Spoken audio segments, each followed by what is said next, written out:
If you've been following Allcarnews for a while, you may have already seen the Mazda CX-90 and its sibling, the CX-70, here on the channel. But we have here today the mildly updated 2026 Mazda CX-90 in a powertrain format we actually have not tested on the channel. We have tested the plug-in hybrid powertrain as well as the most powerful Turbo S powertrain quite a few times, but we have never been in the base turbo variant. And I put base in quotes because this is a really impressive powertrain system. So in this video, I'm going to show you what's new for the 2026 model year throughout the entire Mazda CX-90 lineup. I'm going to take you on a full tour and in-depth review of this particular Mazda CX-90 Turbo Premium Plus, and of course show you all of its unique features, capability, and what we both like and dislike about this vehicle over our week of testing. So of course, as always, let's go dive in. So what do we have under the hood of this 2026 Mazda CX-90 Turbo Premium Plus?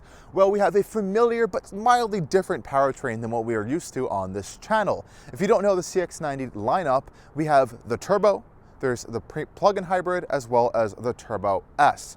The Turbo and Turbo S are your pure gas mild hybrid options. Of course, the plug-in hybrid is a 4-cylinder engine. The turbo models get a 3.3 liter single turbo inline-6. And since this is Mazda's large electrified architecture, it's a rear-wheel drive inline style engine system, which is wonderful for chassis dynamics and tuning.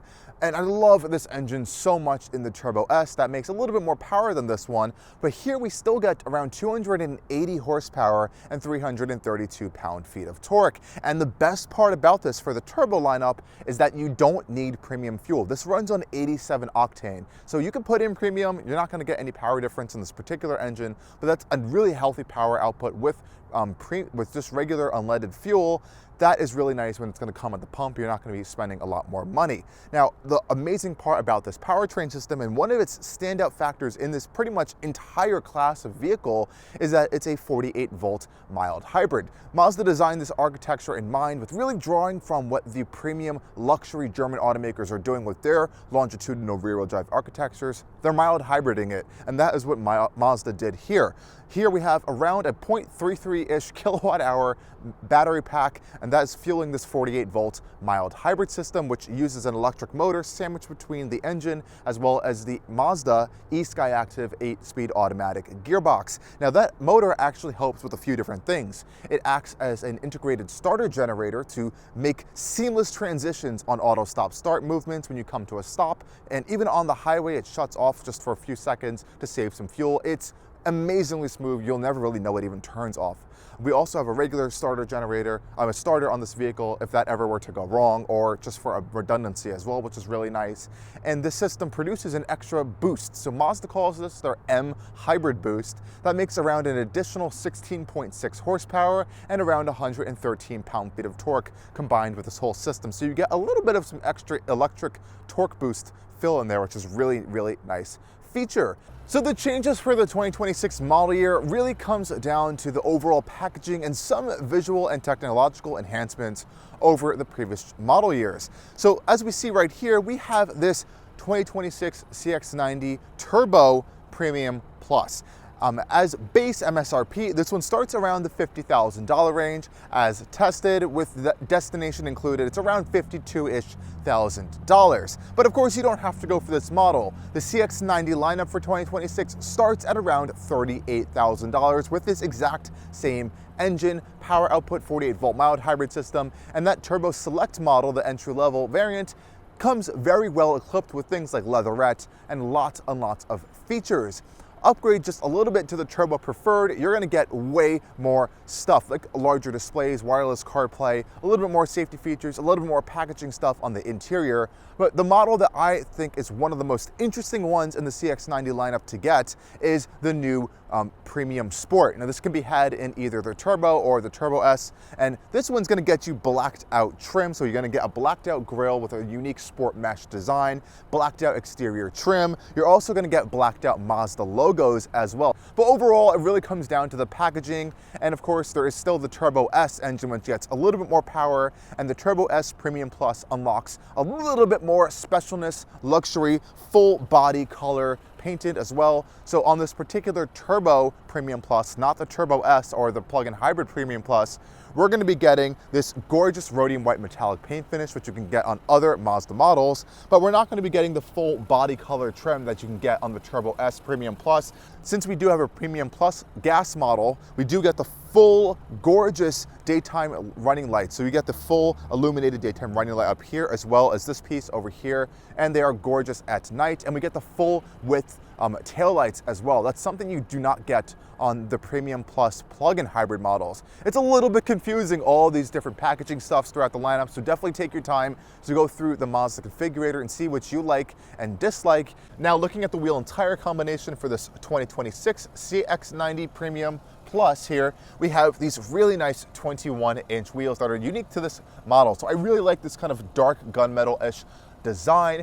Now, we are also rocking a all-season tire on this particular vehicle, and I love the Inline-6 badge you have over here. Now, since this is Mazda's wonderful large electrified architecture, and since they care so much about driving dynamics, we do have a double wishbone suspension up front over here, as well as a multi-link suspension out back. And this makes this vehicle still, today, one of the best driving vehicles in this entire class of 3-row crossover vehicles, and why the CX-90 has earned a reputation of being stepping a little bit higher above its own class into the more premium and luxury segments. At the rear of this Turbo Premium Plus, again, as I mentioned, we're getting the full signature Mazda LED taillights, and of course we have a full power tailgate that we can open in a variety of ways, but for now I'm just going to pop this little button and open up our rear tailgate.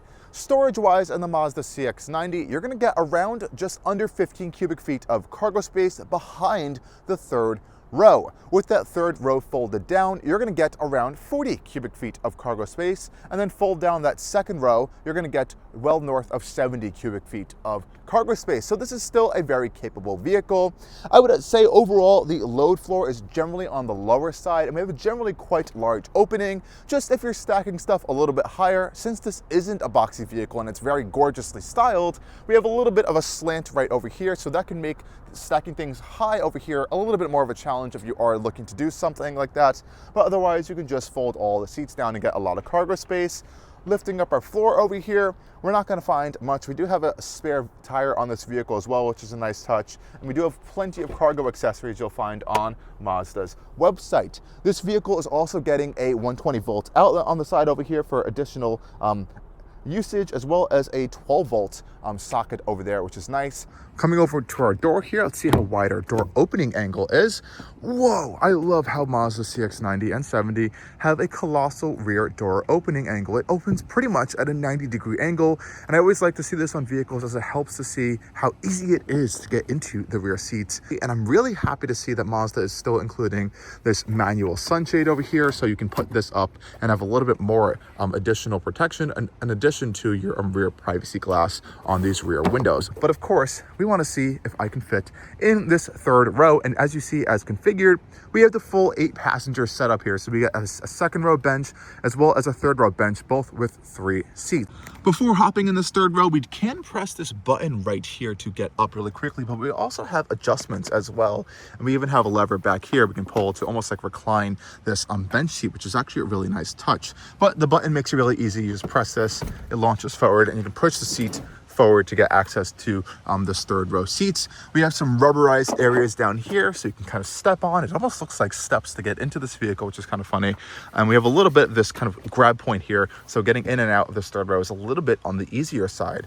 Hopping in, these seats back here are actually incredibly nice. As you can see, they kind of remind me just of the rest of the seats in this vehicle, and I like how the material goes all the way down here. And we have a lot of amenities back here. As you can see, we get 2 cup holders on this side, 2 cup holders on this side. Each side gets their own USB-C port back here, and we have our own air vents as well back here, which is a nice touch. Now let's see if I can fit. So I'm going to pull this back right here, slide it back a little bit, and as you can see, this is not in the fully back position that it can go in. So if these second row passengers wanted to have no leg room, this is what it would look like. If they have their seat all the way back, this is what it would look like on this side. So I'm going to attempt to sit in this right seat here, and as you can see, it is very, very tight over here, but you have a lot of adjustments since these front seats can move up a little bit, and I can actually move their backrest up a little bit to get a little bit more leg room. Headroom really isn't too bad. Even in this middle seat back here, here that kind of goes with the shape of the CX-90. You have a lot of actual headroom in the back, even though it kind of looks like it has a sloping-ish roofline. Mazda kind of focused on this space here, so you don't feel like you're having your head bang up against anything. And sitting in the regular seat here, I have even better headroom. I still have like another maybe half an inch or an inch-ish of headroom there, which is nice. And getting out is just as easy. I can fold this forward and push with this little latch right there. Getting out is generally quite easy, as this opening is so large on the CX-90. And as you can see, pushing the seat back goes right back into place. I can recline this seat bench back here. And now let's go take a look at this second row bench seat. Getting inside is really easy since we have such a wide opening, and the step-in height is really low actually. So even with 8.1 inches of ground clearance on this vehicle, it's really not that hard to get in here. If not too far of a reach to close the door, pretty solid thunk as well. And you can see here, sitting in this second row, I have quite a lot of space as well. I'm sitting behind my driving position as a 6-foot tall front driver, and I still have quite a lot of foot space, plenty of knee space, and legroom as well. We also have some cargo stuff back here, so we can shove some things behind the front driver's seat as well as the front passenger seat. And this Premium Plus model gets us outboard heated rear seats as well. If you go up to the Turbo S Premium Plus, you can get ventilated seats, which is also pretty cool in the second row for the captain's chair option. And we also have our own climate panel back here, 2 USB-C ports, and our own air vents. There is a little bit of a hump in the floor right here, as you can kind of see, as this is a rear-wheel drive biased architecture. So we have a drive line going through here, but that still doesn't mean you can fit 3 people back here pretty easily. If I'm sitting in the center, for example, it kind of acts as a little bit of a foot space for me to sit up. And I have that reclining adjustment as well, so I could fold this seat really far back if I did want to as well. You can see how far that reclines, which is pretty nice. And we also are getting some additional cup holder space back here. So if I fold down this center armrest here, we're going to find 2 more cup holders. It is kind of sagged down just a little bit low. Doesn't have like a stop point anywhere, but you can put 2 cup holders here. It's very squishy as well if you wanted to rest your arms on this. And thankfully, since we have such a large panoramic glass roof over here, it extends pretty much all the way to the rear of the cabin to let a lot of nice light in here. But we've seen this all before on our CX-70 and CX-90 testers on this channel, and it always is a really nice experience back here for passengers. Now hopping into the front of this 2026 CX-90 Turbo Premium Plus, we have keyless access on the front door handle, not the rear. I would like to see that expanded, but still pretty good. And this door also opens extremely wide on the CX-90, and hopping inside, we get the same really nice Napa leather seats as we're getting out back. You can see the same nice contrasted brown stitching details. The door panels are just like the rear. We have a soft touch material up here, nice squishy armrests, contrasting stitching, and some pretty large door pockets as well. Nice door thunk here. Pretty cool. Now you can start up the cabin by putting your foot on the brake and starting the vehicle, though it looks like our key fob battery is a little bit low. So this is a cool way to kind of show that, yes, you can still start the vehicle if your key fob battery is low by doing this. You touch the key fob to the start button. It detects it via its sensors, and you can start up the vehicle no problem there. So we have toured this cabin quite a lot of times. Nothing is really too crazily different in here. We have our absolutely wonderful driving position in this vehicle, plenty of glass all around us to see. We're not getting the digital rear view mirror on this particular one, but it is frameless. It looks quite nice, and we have HomeLink integrated in here. We have all of our seatbelt lights here to see if everyone has their seatbelt on in this vehicle. Some nice bright interior LED lighting, as well as a sunglass holder that has felt throughout this entire piece, so you're not going to get that all scratched up. And we have a big shade for our end controls for our panoramic glass roof there. I love this kind of nice aluminum-esque trim in the CX-90 and 70. They do a really cool job with their trim pieces here. Very premium cabin. All these pieces and panels line up very well. It's all very nice to touch. Simple, a lot of buttons as well. We have wonderful feeling paddle shifters for our 8-speed Mazda eSkyactive gearbox here, which are very quick to shift for this class. We have a physical button to turn off our auto stop start, which is nothing you should touch in this vehicle. Always keep it on, as it's 48 volts and you never notice it, and it will save you a lot of fuel. And we have 2 memory seat buttons right there, which is nice, and our hood release underneath there. Easy to control vents still, nothing baked into the infotainment system. We also have a active driving display, Mazda calls it, in the Premium Plus, which is our heads-up display, which is really nice. And I love Mazda's steering wheels. They've designed it in a way where it's just so nice to hold. The rim isn't too thick. You have thumb and hand just naturally fits on any point of the steering wheel. I really like it. My only complaint still is they only heat up the sides of the steering wheel when you have your steering wheel heating on. I wish the full steering wheel would heat up. And this Premium Plus is also giving us our Mazda Intelligent Drive. So our MI drive controller is going to be found in our center console there. This is really to just adjust your drive mode. So we have off-road mode, and all of these give us unique different gauges on our cluster right here. So this one's going to give us this more rugged look here with a compass. And Sport is going to give us this really cool red pattern design that I always love the animations for these. And they also work in that other view as well. So you can see it kind of translate across the infotainment system. This whole upper panel is finished in this really nice soft touch leather material here. I love all the physical buttons down here for our climate controls. So we have physical buttons for our heated and ventilated seats, which is nice, as well as our full climate system is all located in this panel. What I don't love though is this wireless charger. It's too narrow, I think, for a lot of larger modern phones, and it always overheats my phone.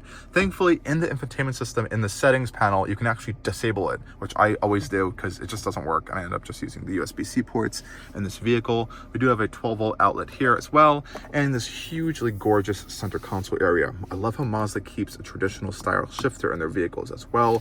It's very easy to use. We have drive, neutral, reverse there. And reverse brings up our very clear and large camera systems here. So we have a wider view as well, and we can also go to these other angles to kind of get a different view from our reverse cameras. So you can really have 4 different reverse camera angles if you do choose to, and you can always access this camera system via these little buttons here. So our camera button's located right next to our hill descent control, and I love this whole center console panel over here because they actually pad this whole side piece here. So if I'm resting my leg or knee over here, it's not hitting against metal or plastic or anything. It's hitting against this nice soft squishy stitched leather material over here, which I love.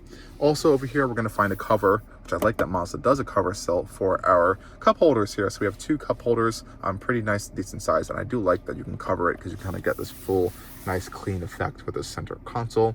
And this is still my favorite just general infotainment system on the entire market. Mazda's philosophy is that keep your eyes on the road. This is where your speed and main information is going to be. This is your infotainment system, and they keep those separated. That's how they do their stuff, and they're always going to keep that philosophy going forward, and I think it works. When I'm driving and I need to make a quick adjustment, I don't need to reach out and touch the screen, even though you can when you're using Apple CarPlay or Android Auto.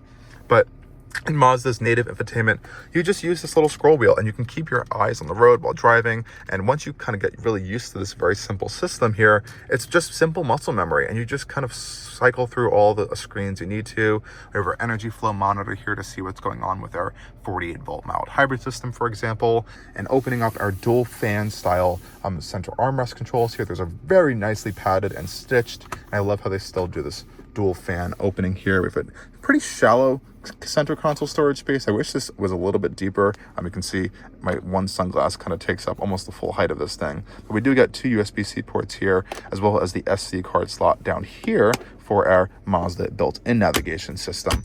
And we still get a nice big physical glove box with this really nice kind of shiny aluminum-esque opener right here. That opens up to this really large space as well, all felt line, which I really like. It's a nice solid closing sound. But otherwise, as we know, this is a wonderful, wonderful space. The seats are incredibly comfortable now, I think. They've kind of optimized them just a little bit over these model years. We have lots of adjustment here for the driver. I'm getting lumbar support down here as well, full power adjustment. But yeah, I love this vehicle. I've recommended it to everyone. And I think all these minor little tweaks and improvements they've been making over the past 3 or 4 years have really helped to just keep this vehicle be more refined. And I'm really excited to see what a real huge update could come to this vehicle down the road.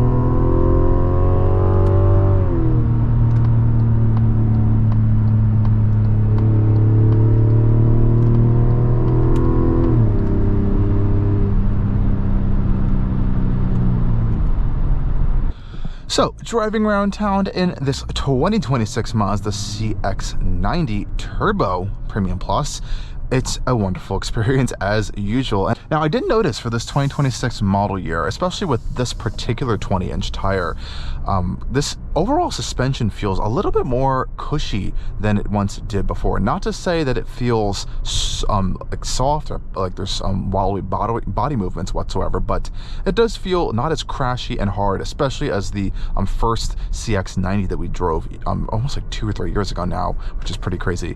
So they've definitely made some improvements in that department, and it is a noticeable change. I feel a bit more refinement in this overall platform now that we're in the 2026 model year. I'll pop it into sport mode here for a quick little uphill acceleration run. Love this inline-6 sound here.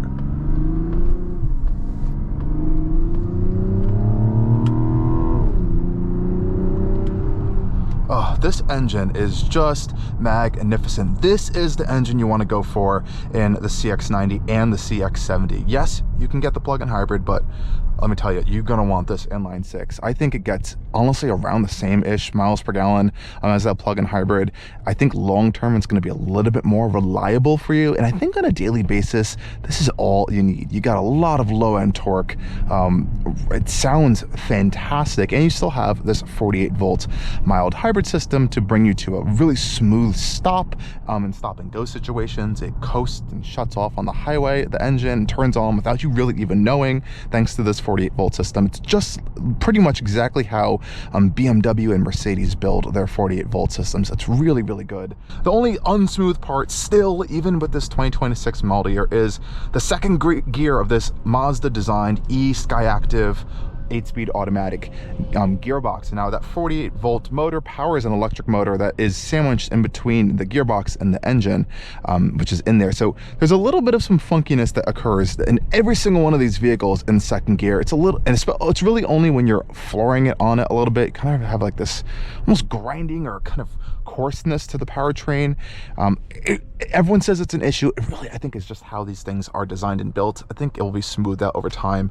I've honestly even noticed this in some of the other manufacturers that use this sort of setup, even though those use a ZF automatic. They kind of have the same similar-ish issue. So I wonder if it's how these 48-volt systems are set up. Now you can see we've just I-stopped right here, which means our auto stop start. We have a really cool energy flow monitor showing us our very small battery status. Completely seamless. I felt nothing.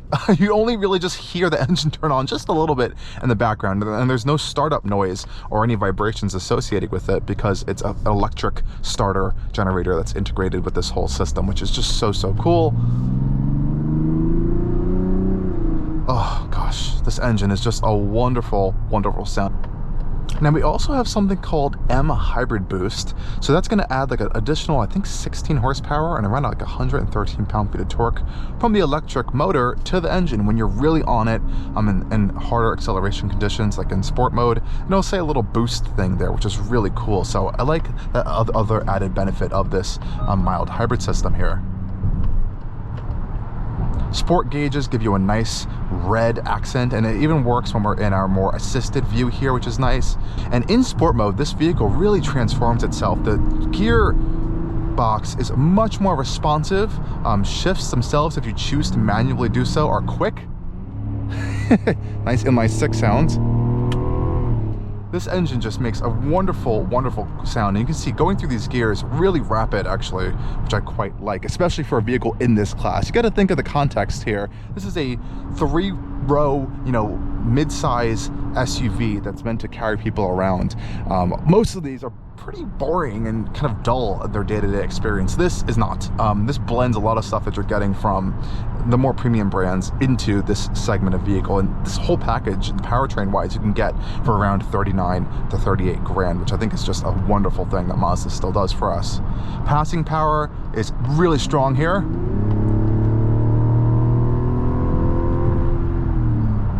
Yeah, this engine is just a treat. You have so much low-end torque in this vehicle.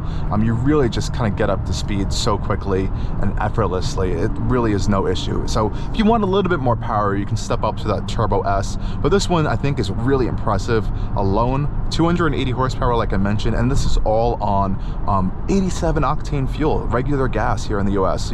Now, in this Premium Plus CX-90 for 2026, we have very familiar driver assistance features. So depending on what trim of the CX-90 you'll get a different array of stuff. Pretty much you're always going to get like things like blind spot and a lot of collision warning stuff. This vehicle gets the 360 cameras as well as the full radar adaptive cruise with steering assistant here. Pretty easy to activate. You just press 2 buttons and you set your speed, and that's it. So I'm going to set my speed here, and you can see we have a really nice gauge both in our active driving display, or heads-up display, honestly has a specific name for it, as well as our digital instrument cluster here. Really nice graphics. You do have to keep your hand on the steering wheel. This is not a hands-off system. It's also not a system that does auto lane changes, which, believe it or not, is something that some of the vehicles in this class do offer nowadays. But this is actually a very nice system. It's pretty reliable and pretty accurate, and it does definitely reduce fatigue on some longer driving distances. You do have distance control here, so we have around 3 to 4 different distances you can set between the car in front of you. It takes curves pretty well, as you can see. It even mimics that on our digital cluster there. So it's all pretty confidence inspiring and works very well. And on the highway as well, it's really quiet in the CX-90. You really have no buffeting or wind noise in this vehicle. It's generally an overall aerodynamic shape. And as I mentioned, they really have made some strides with the suspension setup, I think. It's much more smoother even on the highway. Before, I felt like I was bouncing around a little bit too much, and even in some cases over some broken pavement, I felt some, jitters coming in through the cabin that were really unsettling. But they've seemed to smooth that out a little bit. I'm not sure what kind of tuning they did there, maybe with the dampers or the spring rate or something, but it feels overall a little bit better. Heck, it could even be a better tire that they fitted to this car for this newer generation model year. It's following traffic pretty well and comes to a shorter stop here since we have some stopping traffic all by itself, which is great. We do have a large panoramic glass roof, which thankfully does have a sunshade, which is a pretty quick operation there, so you're not going to be getting tanned on your head sometimes, which is nice.